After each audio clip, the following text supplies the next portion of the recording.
بسم اللہ الرحمن الرحیم۔ السلام علیکم۔ آج تاریخ ہے 18 مئی سن 2021 بروز منگل۔ عرب بر کی آج کی اہم خبروں کے ساتھ میں ہوں محمد عمر۔ اگر آپ بھی عرب ممالک کے حالات و واقعات سے باخبر رہنا چاہتے ہیں تو ویڈیو کو مکمل دیکھیے گا۔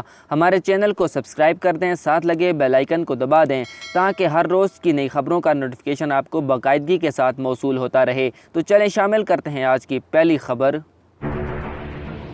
خبر ہے کہ امریکی سیکرٹری خارجہ انتھونی بلنکن نے فلسطین اور اسرائیل کے درمیان تنازع کے تمام فریقین پر سویلین کی حفاظت کرنے پر زور دیا ہے۔ خبر رساں ادارے روٹرز کے مطابق انتھونی بلنکن نے کہا ہے کہ امریکہ تشدد ختم کرنے کے لیے سرگرمی سے کام کر رہا ہے۔ کوپن ہیگن میں ڈنمارک کے وزیر خارجہ کے ساتھ مشترکہ پریس کانفرنس سے خطاب کرتے ہوئے انہوں نے کہا کہ ہم سفارتی چینل کے ذریعے تنازع کو ختم کرنے کے لیے 24 گھنٹے کام کر رہے ہیں۔ خیال رہے کہ غزہ میں ہونے والی لڑائی سوموار کو دوسرے ہفتے میں داخل ہوگی، جب اسرائیل نے غزہ میں شدت پسندوں کے ٹھکانوں کو نشانہ بنایا اور شدت پسندوں نے اسرائیلی شہروں پر راکٹ فائر کیے۔ غزہ کے صحت حکام کے مطابق لڑائی میں ہلاک ہونے والے فلسطینیوں کی تعداد 198 ہو گئی ہے، جن میں 58 بچے اور 34 خواتین شامل ہیں۔ اسرائیلی حکام کے مطابق راکٹ حملوں میں 2 بچوں سمیت 10 افراد ہلاک ہو چکے ہیں۔ بلکن کا کہنا تھا کہ امریکہ کو بڑھتے تشدد پر بہت زیادہ تشویش ہے، جس میں سینکڑوں افراد ہلاک اور زخمی ہوئے ہیں۔ اگلی خبر دبئی کے حوالے سے شامل کرتے ہیں کہ دبئی میں ہوٹلز کھولنے، تفریح اور کھیلوں کی سرگرمیوں کی اجازت دے دی گئی ہے۔ دبئی کی supreme committee of crisis and disaster management نے پیر کے روز تقریبات اور دوسری سرگرمیوں کے حوالے سے احتیاطی تدابیر میں تبدیلی کی ہے۔ عرب نیوز کے مطابق کہا گیا ہے کہ نئے پروٹوکول کے مطابق تفریحی سرگرمیوں کی اجازت دے دی گئی ہے اور ایسے مقامات کے لیے 70% کی گنجائش رکھی گئی ہے، جبکہ ہوٹلز مکمل گنجائش کے ساتھ کھولنے کی اجازت دے دی گئی ہے۔ دبئی ریسٹورانٹس، کیفے اور شاپنگ مالز میں 1 ماہ کے لیے آزمائشی بنیادوں پر براہ راست تفریحی سرگرمیوں کی اجازت بھی دے گا۔ کمیٹی نے کہا ہے کہ نئے احتیاطی اقدامات کی پابندی کی جائے گی اور تفریحی سرگرمیاں دکھانے والے افراد کی کورونا کے خلاف ویکسینیشن ضروری ہوگی۔ کمیٹی کی جانب سے کہا گیا ہے کہ یہ تبدیلیاں فوری طور پر نافذ العمل ہوں گی۔ ان سرگرمیوں میں حصہ لینے والوں کے لیے لازمی ہوگا کہ ماسک پہن کر رکھیں اور 2 میٹر کے سماجی فاصلے کی پابندی کریں۔ امارات اليوم کے مطابق سپریم کمیٹی نے ریستورانوں اور قہوہ خانوں کی ہدایت کی ہے کہ ریسٹورانٹس میں ٹیبل پر 10 سے زیادہ افراد نہ بٹھائے جائیں۔ قہوہ خانوں میں 1 ٹیبل استعمال کرنے والوں کی انتہائی حد 6 تھی، اب بھی یہی ہوگی۔ ہوٹلوں اور شادی گھروں کی تقریبات منعقد کرنے کی اجازت دے دی گئی ہے، بشرطیہ کہ مہمانوں کی تعداد 100 سے زیادہ نہ ہو۔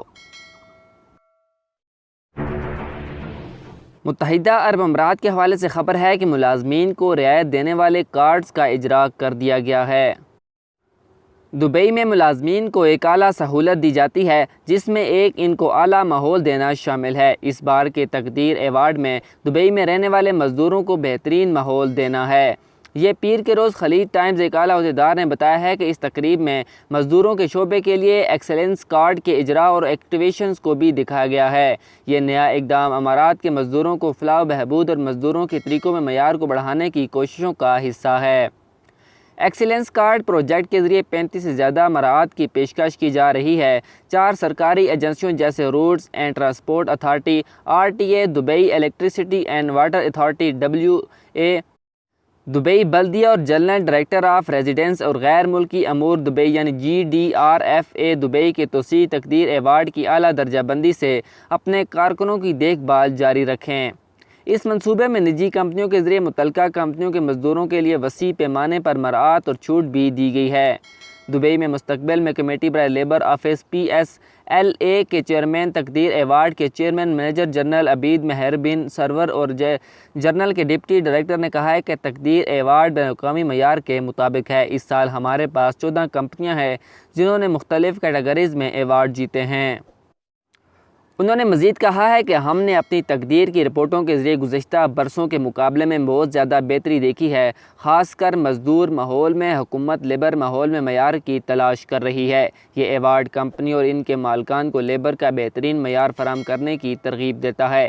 اس ایوارڈ میں ان کمپنیوں کو بھی دیکھا جائے گا جنہیں 4 سٹار اور 5 سٹار کی ریٹنگ ملی ہے۔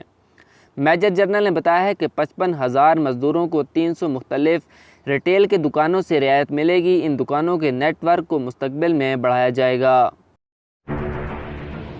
اگلی خبر سعودی عرب کے حوالے سے شامل کرتے ہیں کہ سعودی عربین ایئر لائنز السعودیہ نے سعودی شہریوں کی سفری پابندیاں اٹھائے جانے کے بعد 30 ممالک کے 43 ایئرپورٹس کے لیے پیر سے بین الاقوامی پروازوں کا آغاز کیا ہے۔ سعودی خبر رساں ادارے SPA کے مطابق السعودیہ نے کہا ہے کہ وہ ہر ہفتے ریاض سے معمول کی 153 پروازیں اور جدہ سے 178 شیڈول پروازیں چلائے گی۔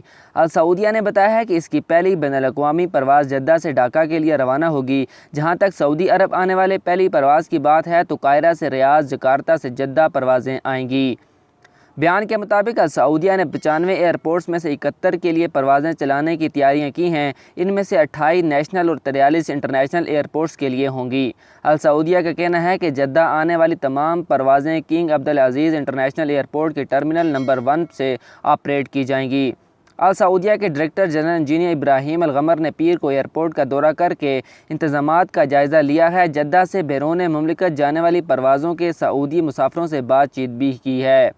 السعودیہ کے ڈائریکٹر جنرل نے کہا ہے کہ السعودیہ نے وبا شروع ہونے کے بعد سے اب تک 1 لاکھ سے زیادہ پروازیں چلائی ہیں۔ 1 کروڑ سے زیادہ افراد نے سفر کیا۔ یہ اس بات کا ثبوت ہے کہ قومی ایئر لائن نئے مرحلے کے لیے تیار ہے۔ پروازیں کبھی معطل نہیں ہوئی جبکہ طیارے ہمیشہ آپریشن میں رہے ہیں۔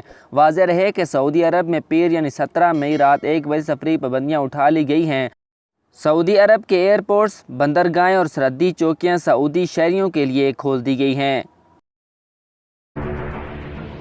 اب سعودی عرب سے بحرین جانے کے لیے ضوابط کے حوالے سے بات کرتے ہیں کہ سعودی وزارت داخلہ نے بحرین جانے کے لیے سفری ضوابط سے متعلق وضاحتی بیان جاری کیا ہے۔ العربیہ نیٹ ورک کے مطابق وزارت داخلہ کے عہدیداروں نے کہا ہے کہ 18 برس سے زیادہ عمر کے سعودی شہریوں کو بحرین سفر کرنے کی اجازت ہوگی۔ سعودی عرب نے مفاد عامہ کے تحفظ اور متعلقہ صحت حکام کی سفارشات کی بنیادوں پر بحرین سفر کرنے کے لیے ضوابط مقرر کیے ہیں۔ ضوابط میں کہا گیا ہے کہ سفر کرنے والے کی عمر 18 برس سے زیادہ ہونی چاہیے، ویکسین لگوا لی ہو اور توکلنا ایپ میں اس کا سٹیٹس موجود ہو۔ بیان کے مطابق سفر کے لیے ضروری ہے کہ ویکسین کی دونوں خوراکیں لے لی ہوں یا کرونا وائرس میں مبتلا ہونے کے بعد صحت یاب ہو چکا ہو۔ ویکسین کی ایک خوراک لینے والے کو اجازت نہیں ہوگی۔ بیان میں مزید کہا گیا ہے کہ ان پابندیوں سے سفارتی ویزا ہولڈرز، سفارتکار اور ان کے اعزاز، سرکاری وفود، فضائی عملہ، بحری جہازوں کا عملہ، ٹرک ڈرائیور اور ان کے معاونین اور صحت رسد سے تعلق رکھنے والے افراد مستثنیٰ ہوں گے۔ وزارت داخلہ کے عہدیداروں نے پھر ہدایت کی ہے کہ وہ کرونا وائرس سے بچاؤ کے لیے مقررہ تبدیل اور SOPs کی پابندی کریں۔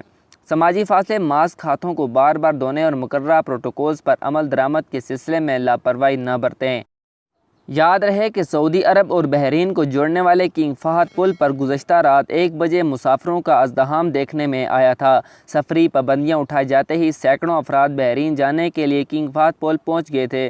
تاہم جیسے ہی نئی سفری پابندیاں منظر عام پر آئیں، کنگ فہد پل سے سفر کرنے والوں کی تعداد میں کمی دیکھنے میں آئی ہے۔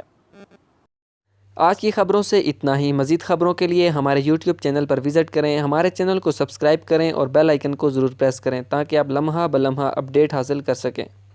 مجھے دیجیے اجازت۔ اللہ حافظ۔